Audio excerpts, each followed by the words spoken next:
Oftentimes, we get customers trying to power their RV while at home.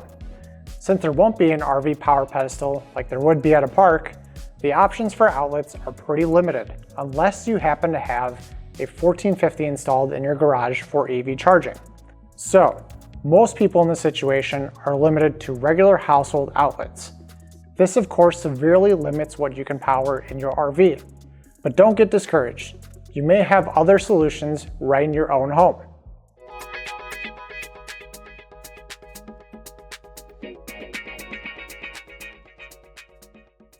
With summer in full swing, it can be uncomfortable to be in an RV without the AC blowing. AC units tend to use a lot of power, even when in an RV. If you're stuck with a regular household outlet for your 30 amp RV, chances are you'll only be able to power the AC and nothing else, or you won't be able to power the AC at all just from the household outlet. This is not ideal. But don't worry, there are two other outlet options that often go overlooked: your dryer or range outlet. If you have an older home, chances are you might have a NEMA 1030 outlet for your dryer, or NEMA 1050 outlet for your cooking range, or even in your workshop or garage. Both of these outlets can be used safely to power your 30 amp RV with the right adapters like RV1030TT and RV1050TT. And those are both also available in flexible options too.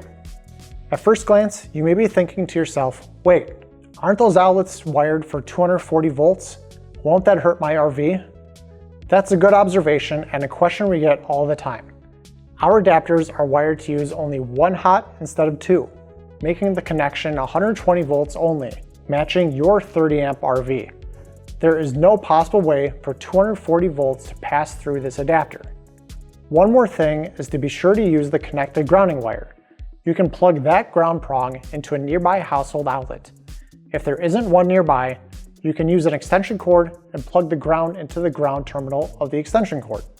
Don't worry, the ground does not carry any electricity. If neither of those options are available, we include a guide with each adapter and also have another video explaining the other ways to ground. That video can be found above. We hope this video was helpful in finding alternative solutions for powering your RV at home. If you have any questions related to this topic, please leave a comment below or get in touch with us. Please be sure to give us a like and subscribe if you found this helpful and are interested in similar topics.